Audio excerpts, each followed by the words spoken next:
Pagkabalik sa modern era, may galit pa rin sa puso ni Kagome. Pagkapasok sa eskwelahan, ininform ng mga kaibigan ni Kagome sa kanya na may iba ng babae na sumusunod lagi kay Hojo habang absent siya. Wala namang nakikitang masama si Kagome tungkol dito at hinayaan na lamang si Hojo. Tanong ng mga kaibigan niya sa kanya kung may nagugustuhan ba siyang iba at tinanong kung sino.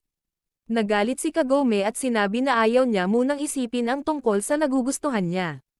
Samantala, si Inuyasha ay nagmamatigas at ayaw sunduin si Kagome para pabalikin doon. Hinayaan na lamang ni Miroko na pakalmahin muna si Inuyasha at binalaan sina Sango at Shippo na huwag pupunta sa well dahil alam nito na gusto ni Inuyasha na kunin si Kagome nang walang nakakakita sa kanya. Pasimpleng pumunta si Inuyasha sa well at pumunta sa modern era. Sa may kainan, tinanong ng kaibigan ni Kagome sa kanya kung anong uri ng lalaki ang nagugustuhan niya. Sabi ni Kagome na matigas ang ulo at laging nagseselos ngunit sabi ng mga kaibigan niya na good thing ang magselos dahil mahal siya nito. Masaya si Kagome pag ganon nga ang nararamdaman ni Inuyasha ngunit hindi pa rin nakakalimutan nito si Kikyo. Kahit na ganoon mahal pa rin niya si Inuyasha. Mabilis na pumunta si Inuyasha sa kwarto ni Kagome ngunit wala si Kagome doon. Pumasok si Sota at sinabi kay Inuyasha na nasa bad mood ang ate niya. Nalungkot si Inuyasha dahil galit pa rin sa kanya si Kagome. Nakauwi na si Kagome at balak na sumigaw ni Sota na naruroon si Inuyasha ngunit pinigilan siya ni Inuyasha at sinabing huwag sasabihin sa ate nito na pumunta siya roon at umalis. Nagtataka si Kagome kung bakit nasa kwarto niya si Sota ngunit hindi sinabi ni Sota ang dahilan dahil nangako siya kay Inuyasha. Habang naliligo, napapaisip si Kagome dahil mukhang mali niya rin at mas pinaburan pa niya si Koga imbis na si Inuyasha habang nag-aalala ng todo si Inuyasha sa kanya. Samantala, nanunood ang tatlo kay Inuyasha sa well kahit na pinangako nila na huwag silang pupunta doon. Sa eskwelahan, niyayang muli ni Hojo si Kagome na mag-movie date at kahit na inaasahan ni Kagome na pupunta siya sa Sabado sa feudal era, nagpumilit ang mga kaibigan niya na sumama siya at ayaw nila kay Inuyasha. Sa feudal era, sabi ni Shippo kay Inuyasha na humingi sila ng tulong kay Kaede kung anong gagawin at hindi nila ipapaalam na si Inuyasha ang humihingi ng advice. Pumayag naman si Inuyasha at sinabi ni Shippo ang tungkol sa problema ni Inuyasha na walang sinasabi na si Inuyasha iyon sa pamamagitan ng drawing. Sinabi ni Shippo ang problema, si Inuyasha ang aso sa drawing, pusa naman si Kagome at si Koga naman ang wolf. Tanong ni Shippo kay Kaede kung paano magkakabati muli ang pusa at ang aso. Sagot ni Kaede na kailangan ng aso na malaman kung ano ang mali niya.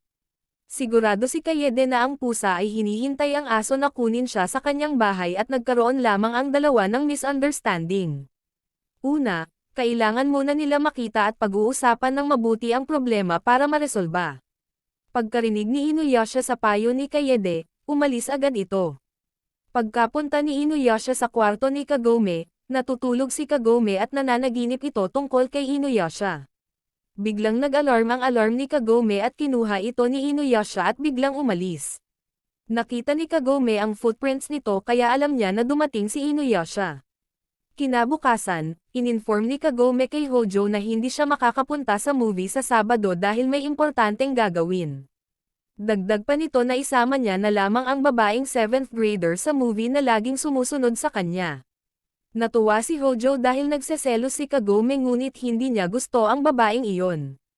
Nung Sabado, bumalik na si Kagome sa feudal era at nagsorry si Inuyasha sa kanya. Natuwa si Kagome ngunit nagsorry pala ito dahil nasira ni Inuyasha ang alarm clock kaya nagalit si Kagome at pinigilan siya ng tatlo. Nalaman ni Inuyasha na nanunood ang tatlo sa kanya sa well kaya nagalit ito at hinabol ang tatlo. Sabi ni Kaede kay Kagome na patawarin na niya si Inuyasha dahil masaya si Inuyasha na bumalik si Kagome na hindi niya lamang pinapahalata. Sa kabilang banda, may pumuntang mga taga-hilagang Wolf Demon Tribe sa lungga ni Koga at ininform si Koga na malapit sa hilaga, mayroong hari na nagpapossess ng sacred jewel sa isang palasyo. Pumunta sila doon para humingi ng tulong at magsanib puwersa ang kanilang tribo para makuha ang jewel. Hindi interesado si Koga dahil may kailangan pa siyang gawin. Hindi na pinwersa pa ng mga taga-hilaga si Koga at umalis. Hindi nagustuhan ng ilan ang desisyon ni Koga dahil mapupunta sa mga taga-Hilaga ang Jewel at nagdesisyon ang ilan na sumama at hindi na pinigilan pa ni Koga ang mga ito. Ang gusto munang gawin ni Koga ay magpagaling at patayin si Inuyasha at makuha ang Jewel sa kanila. Samantala, si Inuyasha ay walang ganang makipaglaban sa kahit anong demon na may Jewel at gusto niya lamang makipaglaban kay Koga. Biglang may mga lumabas na mga mercenaries at balak na kunin ang mga babae. Biglang may naramdaman sina Sango at Kagome na papalapit sa kanila ang demon na may Jewel. Yumanig ang buong gubat at nagbato ng puno ang demon, buti na lamang nahati ito ni Sango. Lumabas ang demon at tinuro ni Kagome sa noo ng demon ang Jewel. Sumugod si Inuyasha at hiniwa ang demon. Biglang dumating ang mga bubuyog ni Narako at inatake ang bear demon para makuha nila ang piraso ng Jewel nito. Kahit alam ni na Inuyasha na trap ito, sinundan pa rin nila ang mga bubuyog ni Narako. Samantala, sa palasyo ni Narako, naruroon ang isa sa kanyang incarnations ngunit wala si Narako at nakarating na ang Wolf Demon Tribe sa palasyo nito. Nakita ng mga lobo ang incarnation ni Narako at binatuhan ito ng sibat. Sumugod sila ngunit pinatalsik lamang sila ng babae gamit ang hangin. Pinaghihiwa niya rin ang mga ito gamit ang hangin. Biglang bumalik ang isa sa sumama sa mga taga-Hilaga at tanong ni Koga kung anong nangyari. Binigyan ng kasama ni Koga siya ng piraso ng Jewel at sinabing bilisan ni Koga na pumunta sa palasyo at kung hindi, mamamatay ang lahat. Kinuha ni Koga ang Jewel at tumakbo, nilagay niya sa kanang braso niya ang Jewel na binigay ng kasama niya. Ngunit pagkaalis, biglang namatay ang kasamahan ni Koga. Sa pagsunod, nakapunta na sina Inuyasha sa palasyo ni Narako at nakita ang mga bangkay ng Wolf Demon Tribe. Nagulat sila kung bakit naruroon ang mga ito habang ang babae ay ginawang zombie ang mga lobo. Inatake ni Inuyasha ang mga lobo ngunit bumabalik lamang sila sa pagkakatayo. Biglang naramdaman ng babae na papalapit na si Koga kaya nilapit ng babae kay Inuyasha ang mga lobo at pinasabog ang mga dugo ng mga ito sa kanya. Pagkadating ni Koga, nagulat siya na patay na ang kanyang mga kauri at pinagkakamalan na si Inuyasha ang pumatay dahil kalat ang dugo ng mga ito sa damit ni Inuyasha. Napagtanto ni Inuyasha na isa itong trap ni Narako at pinaliwanag ni Kagome kay Koga na hindi si Inuyasha ang pumatay sa mga ito at pumunta sila doon para hanapin si Narako. Hindi naniniwala si Koga dahil mas pinahahalagahan nito ang mga namatay niyang mga kauri at papatayin niya si Inuyasha hanggang sa kamatayan. Sumugod si Koga kay Inuyasha at naging malakas ang atake nito gamit ang kanyang kanang kamay na may Jewel. Nagustuhan ni Koga ang naging lakas niya dahil sa Jewel ngunit nagulat si Kagome dahil itim ang liwanag nito. Hinahanap ni Inuyasha si Narako dahil alam niya na nanonood sa kanila ito. Naaamoy ni Inuyasha na nasa loob si Narako at sinuntok ni Koga si Inuyasha dahil distracted ito. Binatuhan ni Sango ng Hiraikutsu ang loob ng mansyon ni Narako dahil sigurado sila na naruroon si Narako sa loob. Pagkapasok ni Miroko at Sango sa mansyon, nagpakita ang babae at tanong nila kung sino siya. Nagpakilala ang babae na siya ay si Kagura. Tanong ni Miroko kung nasaan si Narako, sagot ni Kagura na wala ngunit may iniwan si Narako para sa kanila. Nilabas ni Kagura ang demon puppet ni Narako at lumabas na si Kagura para manood sa laban ni Koga at Inuyasha. Naiinis si Sango dahil minamaliit silang dalawa ni Miroko ni Narako at ipapakita nila na walang laban ang demon puppet sa kanila. Tumatakbo lamang si Inuyasha kay Koga dahil sobrang lakas ng suntok nito. Tinaas muna ni Kirara sina Kagome at Shippo sa bubong para hindi sila madamay sa mga suntok ni Koga. Nilabas na ni Inuyasha ang Tetsaiga kahit na ayaw niyang mahulog sa trap ni Narako ngunit wala siyang choice kundi lumaban. Ginamit ni Inuyasha ang Tetsaiga sa pagsangga sa suntok ngunit napatalsik lamang ito ni Koga.